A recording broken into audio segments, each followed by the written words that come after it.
ಶ್ರೀ ಗುರುಭ್ಯೋ ನಮಃ. ವೀಕ್ಷಕರಿಗೆಲ್ಲ ನಮಸ್ಕಾರ. ಇದು ಆಧುನಿಕ ಯುಗ, ಮಾಡರ್ನ್ ಏಜ್. ಇಂದು ಜನಾಂಗವೆಲ್ಲವೂ ಆಧುನಿಕತೆಯ ಕಡೆಗೆ ನಾಗಾಲೋಟದಿಂದ ಓಡ್ತಾ ಇದೆ. ನಮ್ಮ ಪಾರಂಪರಿಕ ಜೀವನ ಶೈಲಿಯಿಂದ ದೂರ ಸರಿಯುತ್ತಾ ಇನ್ನೊಂದು ಬೇರೆ ಬೇರೆ ರೀತಿಯಾದ ಜೀವನಗಳತ್ತ ನಾವು ಹೋಗ್ತಾ ಇರೋದು ಇವತ್ತು ಸರ್ವೇ ಸಾಮಾನ್ಯವಾಗಿದೆ. ಆದರೆ ಇದೇ ಸಮಯದಲ್ಲಿ ಕೆಲವು ದೇಶಗಳಲ್ಲಿ, ಉದಾಹರಣೆ ಜಪಾನ್, ಚೀನಾ ಇತ್ಯಾದಿಗಳಲ್ಲೆಲ್ಲ ಅವರು ಟೆಕ್ನಾಲಜಿಕಲ್ ಅಡ್ವಾನ್ಸ್ಮೆಂಟ್ ಅಂದರೆ ತಂತ್ರಜ್ಞಾನದ ಮುಂದುವರಿಕೆ ಮತ್ತು ಜೀವನ ಶೈಲಿಯ ಬದಲಾವಣೆ ಇದೆರಡನ್ನು ಪ್ರತ್ಯೇಕಿಸಿಕೊಂಡು ಆಧುನಿಕತೆ, ಮಾಡರ್ನಿಟಿ ಅಂತಂದರೆ ನಮ್ಮನ್ನು ನಾವು ಬದಲಾಯಿಸ್ಕೊಳ್ಳೋದು ಅಂತ ಅಲ್ಲ, ನಮ್ಮ ತಂತ್ರಜ್ಞಾನಗಳನ್ನು ನಾವು ಮುಂದುವರಿಸ್ಕೋಬೇಕು. ಆ ನೇರದಲ್ಲಿ ಪಾಶ್ಚಿಮಾತ್ಯ ದೇಶಗಳ ಜೊತೆಗೆ ನಾವು ಸ್ಪರ್ಧೆ ಮಾಡ್ತೀವಿ. ಆದರೆ ನಮ್ಮ ದೇಶ, ನಮ್ಮ ಸಂಸ್ಕೃತಿ ಅಂತ ಏನಿದೆಯೋ ಅದನ್ನು ನಾವು ಇಟ್ಕೊಂಡು ಅದರಲ್ಲಿ ನಮ್ಮ ಒಂದು ಸ್ಟ್ರೆಂತ್, ನಮ್ಮ ಒಂದು ಆಸ್ತಿ ಏನಿದೆ ಅದನ್ನು ನಾವು ಮುಂದುವರಿಸ್ಕೊಂಡು ಅದನ್ನು ಜಗತ್ತಿನ ಬೇರೆ ಬೇರೆ ದೇಶಗಳಿಗೂ ಜನಾಂಗಗಳಿಗೂ ನಾವು ಅದನ್ನು ಪಾಠ ಮಾಡ್ತೀವಿ ಅನ್ನೋ ನೇರದಲ್ಲಿ ಚಿಂತನೆಯನ್ನು ಬೆಳೆಸ್ಕೊಂಡು ಅದರಲ್ಲಿ ಸಾಕಷ್ಟು ಯಶಸ್ವಿಯೂ ಆಗಿದ್ದಾರೆ. ಹೀಗಾಗಿ ಇವತ್ತಿನ ದಿನ ಜಾಗತಿಕ ಮಟ್ಟದಲ್ಲಿ ಕಲ್ಚರಲ್ ಅಸೆಟ್ಸ್ ಅನ್ನೋದು ಒಂದು ದೊಡ್ಡ ಒಂದು ಪದಪ್ರಯೋಗ ಇವತ್ತು ಚಾಲ್ತಿನಲ್ಲಿದೆ. ಲೆವರೇಜಿಂಗ್ ಕಲ್ಚರಲ್ ಅಸೆಟ್ಸ್ ಅಂತ, ಅದನ್ನು ಸಾಂಸ್ಕೃತಿಕ ಆಸ್ತಿಗಳು ಅಂತ ನಾವು ಪರಿಗಣಿಸೋದಾದರೆ ಅದರಲ್ಲಿ ಅನೇಕ ವಿಷಯಗಳು ಬರುತ್ತೆ. ಹೀಗಾಗಿ ನಮ್ಮ ದೇಶದಲ್ಲಿಯೂ ಸಹ ಇತ್ತೀಚೆಗೆ ನಮ್ಮ ದೇಶದ ಸಾಂಸ್ಕೃತಿಕ ಆಸ್ತಿಗಳನ್ನು ನಾವು ಬಳಸಿಕೊಂಡು ನಾವು ಅದನ್ನು ಹೇಗೆ ಅದರಿಂದ ಲಾಭ ಪಡಿಬೋದು ಅನ್ನೋ ಚಿಂತನೆ ಸಾಕಷ್ಟು ಮಟ್ಟದಲ್ಲಿ ನಡೀತಾ ಇದೆ. ಅದು ಯೋಗ ಇರ್ಬೋದು, ಭಗವದ್ಗೀತೆ ಇರ್ಬೋದು, ನಮ್ಮ ದಿನಚರಿ ಇರಬಹುದು,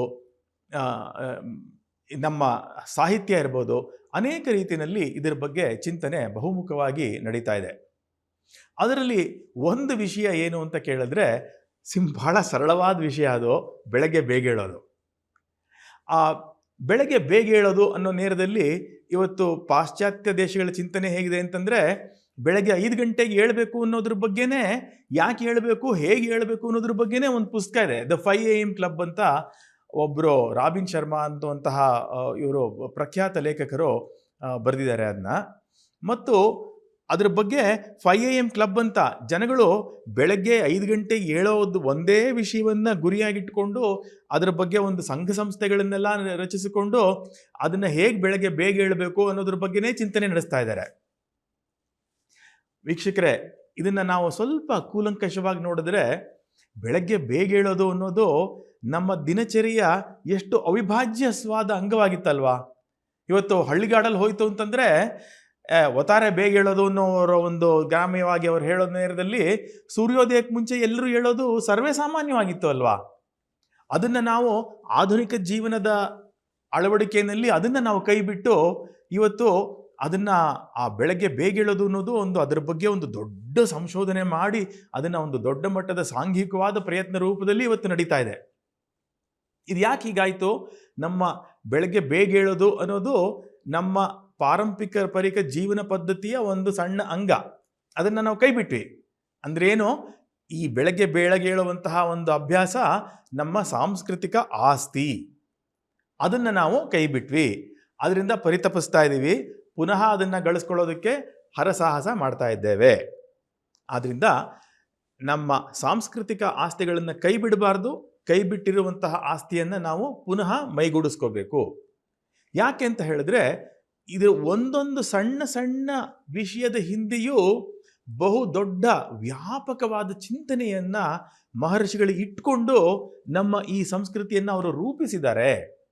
ಅದರಲ್ಲಿ ಒಂದು ವಿಷಯ, ಈ ಬೆಳಗ್ಗೆ ಬೇಗ ಏಳಬೇಕು ಅನ್ನೋ ಒಂದು ವಿಷಯ ಇಟ್ಕೊಂಡು ಅದರ ಹಿಂದೆ ಎಷ್ಟು ದೀರ್ಘವಾದ, ಆಳವಾದ, ವ್ಯಾಪಕವಾದ ಚಿಂತನೆ ಏನಿದೆ ಅನ್ನೋದನ್ನು ಇವತ್ತು ನಿರೂಪಣೆ ಮಾಡೋಣ. ಬೆಳಗ್ಗೆ ಬೇಗ ಏಳೋದು ಅನ್ನೋ ವಿಷಯದಲ್ಲಿ ನಮ್ಮ ಸಂಸ್ಕೃತಿಯಲ್ಲಿ ಬ್ರಾಹ್ಮಿ ಮುಹೂರ್ತದಲ್ಲಿ ಎದ್ದೇಳಬೇಕು ಅಂತ ಹೇಳ್ತಾರೆ. ಅಂದರೆ ಬೆಳಗ್ಗೆ ಬೇಗ ಏಳೋದು ಅನ್ನೋದಕ್ಕೆ ಅದಕ್ಕೊಂದು ಹೆಸರೇ ಇದೆ, ಬ್ರಾಹ್ಮಿ ಮುಹೂರ್ತ ಅಂತ. ಬೇರೆ ಬೇರೆ ದೇಶಗಳಲ್ಲೆಲ್ಲ ಬೆಳಗ್ಗೆ ಬೇಗ ಏಳೋದು ಅನ್ನೋದು ಬೇಗ ಏಳಬೇಕು ಅಂತ ಅಷ್ಟೇ ಚಿಂತನೆ ಇದೆ. ಆದರೆ ಇಲ್ಲಿ ನೋಡಿ, ಅದಕ್ಕೊಂದು ಹೆಸರು ಕೊಟ್ಟಿದ್ದಾರೆ, ಬ್ರಾಹ್ಮಿ ಮುಹೂರ್ತ ಅಂತ. ಅಷ್ಟೇ ಅಲ್ಲ, ಅದಕ್ಕೆ ಕ್ಯಾಲ್ಕುಲೇಷನ್ ಇದೆ. ಆ ಕ್ಯಾಲ್ಕುಲೇಷನ್ ಏನು ಅಂತ ಹೇಳಿದ್ರೆ, ಸೂರ್ಯಾಸ್ತದಿಂದ ಸೂರ್ಯೋದಯದವರೆವಿಗೆ ಇರುವ ಅವಧಿ ಏನಿದೆ ಅದನ್ನು 15 ಭಾಗಗಳಾಗಿ ವಿಂಗಡಣೆ ಮಾಡಿದ್ರೆ ಆ ಒಂದೊಂದು ವಿಂಗಡಣೆನ ಒಂದೊಂದು ಮುಹೂರ್ತ ಅಂತ ಕರೀತಾರೆ. ಸಾಮಾನ್ಯವಾಗಿ ಸೂರ್ಯಾಸ್ತನ 6 ಗಂಟೆ ಅಂತ ಇಟ್ಕೊಂಡು ಸೂರ್ಯೋದಯವನ್ನು ಬೆಳಗ್ಗೆ 6 ಗಂಟೆ ಅಂತ ಇಟ್ಕೊಂಡ್ರೆ ಆ 12 ಗಂಟೆಗಳ ಅವಧಿಯನ್ನು 15 ವಿಭಾಗವಾಗಿ ಮಾಡಿದ್ರೆ ಒಂದೊಂದು ಅವಧಿಯು 48 ನಿಮಿಷಗಳ ಕಾಲವಾಗಿ ಅದು ಆಗುತ್ತೆ. ಆಗ ಅದನ್ನು ಮುಹೂರ್ತ ಅಂತ ಕರೀತಾರೆ, ಆ 48 ನಿಮಿಷಗಳ ಅವಧಿಯನ್ನು. ಹೀಗೆ 15 ವಿಭಾಗ ಮಾಡಿದಾಗ 14ನೇ ವಿಭಾಗ ಬರುತ್ತಲ್ಲ, ಅದನ್ನು ಬ್ರಾಹ್ಮಿ ಮುಹೂರ್ತ ಅಂತ ಕರೀತಾರೆ. ಅದು ಸುಮಾರು ಒಂದು 4:30 5 ಟೈಮ್ ಫ್ರೇಮ್ ಒಳಗಡೆ ಬರುತ್ತೆ. ಯಾಕೆಂದರೆ ಸೂರ್ಯಾಸ್ತ ಮತ್ತು ಸೂರ್ಯೋದಯಗಳು ಸರಿಯಾಗಿ 6 ಗಂಟೆಗೆ ಆಗ್ತಾ ಇರುತ್ತೆ ಅಂತಲ್ಲ, ಅದು ನಮ್ಮ ಸೀಸನ್ ಪ್ರಕಾರ ಅದು ಸ್ವಲ್ಪ ಬೇರೆ ಬೇರೆ ಆಗ್ತಾ ಇರುತ್ತೆ. ಅದರಿಂದ ಬ್ರಾಹ್ಮಿ ಮುಹೂರ್ತ ಯಾವುದು ಅನ್ನೋದು ಸಹ ಸ್ವಲ್ಪ ಬೇರೆ ಆಗ್ತಾ ಇರುತ್ತೆ. ಸುಮಾರು ಒಂದು 4:30 ಅಂತ ಇಟ್ಕೊಳ್ಳೋಣ. ಈ ಸಮಯದಲ್ಲಿ ಎದ್ದರೆ ಅದರಿಂದ ಆಗುವಂತಹ ಲಾಭಗಳು ಏನೇನಿದೆ ಅಂತ ಆಯುರ್ವೇದ ಶಾಸ್ತ್ರ, ತಂತ್ರಶಾಸ್ತ್ರ ಇದರಲ್ಲೆಲ್ಲ ಬಹಳ ಇದ್ರ ಬಗ್ಗೆ ಒಂದು ವಿಮರ್ಶೆಯನ್ನು ಕೊಟ್ಟಿದ್ದಾರೆ. ಮೊದಲನೇದಾಗಿ ಒಂದು ತಂತ್ರಶಾಸ್ತ್ರದ ನೋಟದ ಮೂಲಕ ಇದನ್ನು ಗಮನಿಸೋದಾದರೆ, ತಂತ್ರಶಾಸ್ತ್ರ ನಮ್ಮ ಸತ್ವರಜಸ್ತಮೋ ಗುಣಗಳು ಮತ್ತು ಅದು ನಮ್ಮ ಉಸಿರಾಟದ ಮೇಲಿನ ಪರಿಣಾಮವನ್ನು ಅದು ಮನಸ್ಸಿನಲ್ಲಿಟ್ಕೊಂಡು ಕೆಲವು ವಿಜ್ಞಾನವನ್ನು ನಿರೂಪಣೆ ಮಾಡುತ್ತೆ. ನಾವು ನಮ್ಮ ಉಸಿರಾಟವನ್ನು ಗಮನಿಸೋದಾದರೆ, ದಿನಾಗಲೂ ನಮ್ಮ ಉಸಿರಾಟದಲ್ಲಿ ಒಂದು ಹೊಳ್ಳೆನಲ್ಲಿ ಮೇಜರ್ ಬ್ರೀತಿಂಗ್ ಅಂತ ಪ್ರಧಾನವಾದ ಉಸಿರಾಟ ನಡೀತಾ ಇರುತ್ತೆ. ಇನ್ನೊಂದು ಹೊಳ್ಳೆನಲ್ಲಿ ಆಗ ಮೈನರ್ ಬ್ರೀತಿಂಗ್ ಅಂತ ಏನೋ ಒಂಚೂರು ಸ್ವಲ್ಪ ಕಟ್ಟಿರೋ ಥರ ಇರುತ್ತೆ. ಮೈನರ್ ಬ್ರೀತಿಂಗ್ ಸ್ವಲ್ಪ ಮಟ್ಟಿಗೆ ಉಸಿರಾಟ ಆಗ್ತಾ ಇರುತ್ತೆ. ಇದು ಎಲ್ಲರೂ ಗಮನಿಸ್ಕೋತಾ ಇರಬಹುದು. ಒಬ್ಬ ಆರೋಗ್ಯವಂತನ ದೇಹದಲ್ಲಿ ಈ ಉಸಿರಾಟ ಪ್ರತಿ ಅವಧಿಗೂ 1 ಗಂಟೆ ಅವಧಿಗೂ ಇದು ಶಿಫ್ಟ್ ಆಗ್ತಾ ಇರುತ್ತೆ. ಕೆಲವು ವೇಳೆ ಎಡಹೊಳ್ಳೆನಲ್ಲಿ ಉಸಿರಾಟ ನಡೀತಾ ಇರುತ್ತೆ, ಅಂದರೆ ಪ್ರಧಾನವಾದ ಉಸಿರಾಟ. ಕೆಲವು ವೇಳೆನಲ್ಲಿ ಬಲಹೊಳ್ಳೆನಲ್ಲಿ ಪ್ರಧಾನವಾದ ಉಸಿರಾಟ ನಡೀತಾ ಇರುತ್ತೆ. ಆಗ ನಮ್ಮ ಪ್ರಾಣಶಕ್ತಿ ಸಂಚಾರ ಇಡನಾಡಿ ಮತ್ತು ಪಿಂಗಳ ನಾಡಿಯಲ್ಲಿ ಆಗ್ತಾ ಇರುತ್ತೆ. ಅಂದರೆ ಎಡಹೊಳ್ಳೆಯಲ್ಲಿ ಪ್ರಧಾನವಾದ ಉಸಿರಾಟ ನಡಿಬೇಕಾದ್ರೆ ಇಡನಾಡಿಯಲ್ಲಿ ಪ್ರಾಣ ಸಂಚಾರವು, ಬಲಹೊಳ್ಳೆಯಲ್ಲಿ ಉಸಿರಾಟ ಪ್ರಧಾನವಾಗಿ ನಡೀತಾ ಇರಬೇಕಾದ್ರೆ ಪಿಂಗಳ ನಾಡಿಯಲ್ಲಿ ಪ್ರಾಣ ಸಂಚಾರವು ಆಗ್ತಾ ಇರುತ್ತೆ.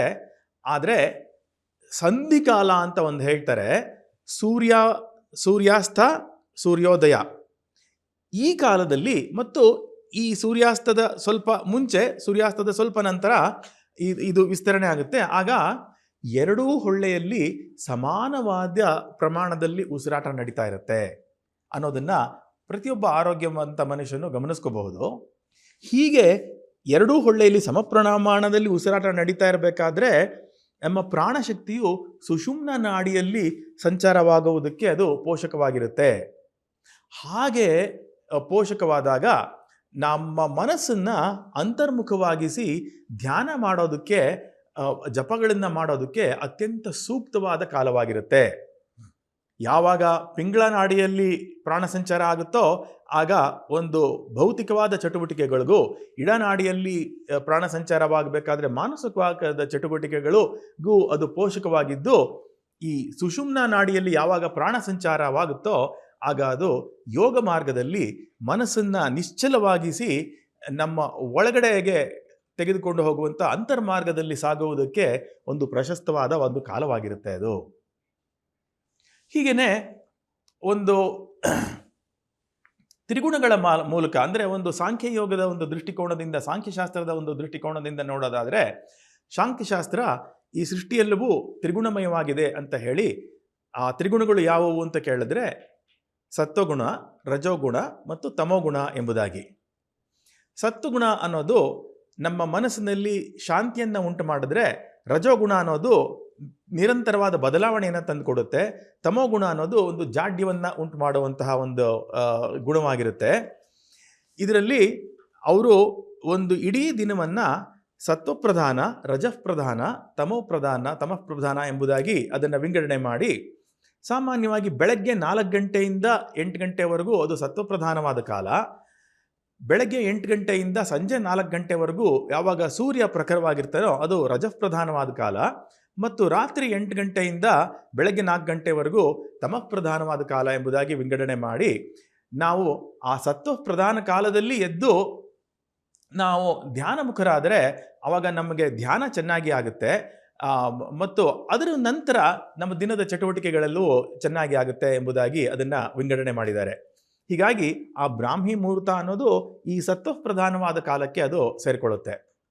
ಹಾಗೆ ಆಯುರ್ವೇದ ದೃಷ್ಟಿಯಿಂದನೂ ತ್ರಿದೋಷಗಳು ಅಂತ ಹೇಳ್ತಾರೆ. ಆಯುರ್ವೇದದಲ್ಲಿ ವಾತ, ಪಿತ್ತ, ಶ್ಲೇಷ್ಮ ಅನ್ನೋದು 3 ತ್ರಿದೋಷಗಳು. ಈ ತ್ರಿದೋಷಗಳು ಒಂದು ಸಮ ಪ್ರಮಾಣದಲ್ಲಿದ್ದರೆ ಅದು ನಮ್ಮ ಆರೋಗ್ಯಕ್ಕೆ ಪೋಷಕವಾಗಿರುತ್ತೆ. ಅದು ವಿಷಮವಾದರೆ ಅದು ರೋಗದಲ್ಲಿ ಪರಿಣಮಿಸುತ್ತೆ ಅಂತ ಹೇಳಿ, ಈ ಬ್ರಾಹ್ಮಿ ಮುಹೂರ್ತದಲ್ಲಿ ಈ ತ್ರಿದೋಷಗಳು ಸಮವಾಗಿರುತ್ತೆ ಅಂತ ಹೇಳ್ತಾರೆ. ಹಾಗಿರೋದ್ರಿಂದ ಆ ಕಾಲದಲ್ಲಿ ಎದ್ದರೆ ಆಗ ನಮ್ಮ ಮನಸ್ಸು ಪ್ರಶಾಂತವಾಗಿರುತ್ತೆ. ಆ ಕಾಲದಲ್ಲಿ ಎದ್ದು ನಾವು ಧ್ಯಾನವನ್ನು ಮಾಡಿ, ನಂತರ ಸ್ನಾನ ಸಂಧ್ಯಾದಿಗಳನ್ನು ಮಾಡಿ, ನಮ್ಮ ಆ ಒಂದು ಚಟುವಟಿಕೆಯಲ್ಲಿ ಅಂತರ್ಮುಖವಾದ ಒಂದು ನಮ್ಮ ಕೆಲಸ ಏನಿರುತ್ತೆ ಅದನ್ನು ಈ ಸತ್ವಪ್ರಧಾನದ ಕಾಲದಲ್ಲಿ ನಾವು ನಿರ್ವಹಿಸಿಕೊಂಡ್ರೆ ನಮ್ಮ ದೇಹಕ್ಕೆ ಎಷ್ಟು ರಿಲ್ಯಾಕ್ಸೇಷನ್ ಬೇಕೋ ಅಷ್ಟು ರಿಲ್ಯಾಕ್ಸೇಷನ್ನು ಆಗುತ್ತೆ ಮತ್ತು ನಮ್ಮ ಮನಸ್ಸು ಪ್ರಫುಲ್ಲಿತವಾಗಿರುತ್ತೆ. ಆ ನಂತರ ಸೂರ್ಯೋದಯ ಆಗುತ್ತೆ. ಸೂರ್ಯೋದಯದಲ್ಲಿ ಸ್ವಲ್ಪ ಸೂರ್ಯ ಮೇಲಕ್ಕೆ ಬಂದಾಗ ಒಂದು ವಾತ, ಪಿತ್ತ, ಶ್ಲೇಷ್ಮಗಳ ದೃಷ್ಟಿಯಿಂದ ಪಿತ್ತ ಮೇಲಕ್ಕೆ ಬರುತ್ತೆ. ಪಿತ್ತ ಪ್ರಕೋಪ ಆಗುತ್ತೆ, ಪಿತ್ತ ಜಾಸ್ತಿ ಆಗುತ್ತೆ. ಇನ್ನು ನಮ್ಮ ಆಧುನಿಕ ದೃಷ್ಟಿಕೋನದಿಂದ ಹೇಳೋದಾದರೆ ನಮ್ಮ ಅಡ್ರಿನಲಿನ್ ಗ್ಲ್ಯಾಂಡ್ ಒಂದು ಸೆಕ್ರೀಷನ್ ಆಗುತ್ತೆ. ಅದು ನಮ್ಮನ್ನು ಚಟುವಟಿಕೆಗಳಿಗೆ, ಭೌತಿಕವಾದ ಚಟುವಟಿಕೆಗಳಿಗೆ ಅದು ಪ್ರೇರೇಪಿಸುತ್ತೆ. ಆಗ ನಮ್ಮ ಲೌಕಿಕ ಜೀವನದ ಚಟುವಟಿಕೆಗಳನ್ನು ಆರಂಭ ಮಾಡ್ಕೊಳ್ಳೋದು ಸೂಕ್ತವಾಗಿರುತ್ತೆ. ಆವಾಗ ಅದು ಚೆನ್ನಾಗಿಯೂ ಆಗುತ್ತೆ, ನಮ್ಮ ಪ್ರವೃತ್ತಿನೂ ಆಗಿರುತ್ತೆ, ಅದಕ್ಕೆ ನಮ್ಮ ದೇಹದ ಸ್ಥಿತಿಯು ಪೋಷಕವಾಗಿರುತ್ತೆ.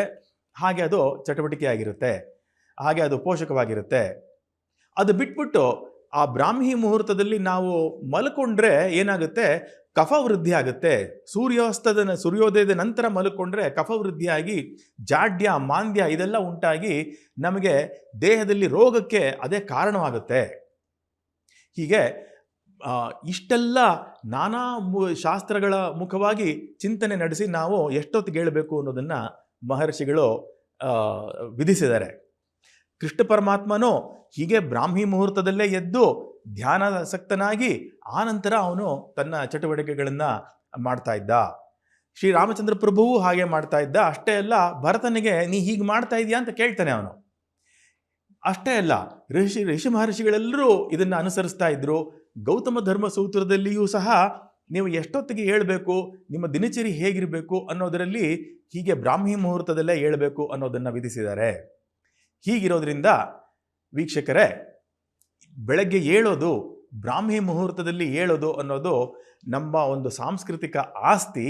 ಹೀಗಾಗಿ ನಾವು ಅದನ್ನು ಅಭ್ಯಾಸ ಮಾಡಿ, ಯಾರಿಗೆ ಇದು ಅಭ್ಯಾಸದಲ್ಲಿದೆಯೋ ಅವರ ಅಭ್ಯಾಸವನ್ನು ಮುಂದುವರಿಸಿಕೊಂಡು ನಮ್ಮ ಜೀವನವನ್ನು ಸಾರ್ಥಕವಾಗಿಸಿಕೊಳ್ಳೋಣ ಅಂತ ಹೇಳ್ತಾ ಈ ಮಾತನ್ನು ಮಂಗಳ ಮಾಡ್ತಾನೆ. ಕೃಷ್ಣಾರ್ಪಣಮಸ್ತು.